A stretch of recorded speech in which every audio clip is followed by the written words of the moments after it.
दिन प्रतिदिन व्याजखोरोना ત્રાસથી આપઘાતની ઘટના વધી રહી છે। એક બાજુ સરકાર વ્યાજખોરી ડામવાના દાવા કરી રહી છે તો બીજી તરફ વ્યાજખોરોથી ત્રાસીને લોકો આપઘાત કરવા માટે મજબૂર બન્યા છે। વડોદરામાં વ્યાજખોરના ત્રાસથી વધુ એક નિર્દોષનો જીવ જતા જતા બચી ગયો।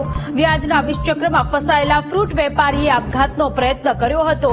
વેપારીએ વ્યાજે લીધેલા 47 લાખ રૂપિયાના બદલામાં 2 થી 2.5 કરોડ રૂપિયા આપ્યા, છતાં પણ વ્યાજખોર સંતોષ ભાવસાર વધુ પૈસા માટે પઠાણી ઉઘરાણી કરતો હતો। પોલીસ તપાસમાં એવું છે કે એની પાસે લાયસન્સ નથી, એટલા માટે જ મની લેન્ડિંગ એક્ટની જે 42મી કલમ લગાવી એની આગળ કાર્યવાહી કરવામાં આવે છે।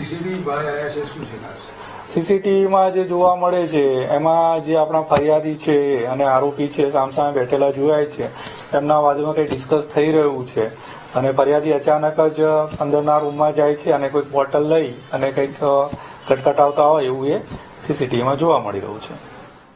Okay, thank you sir.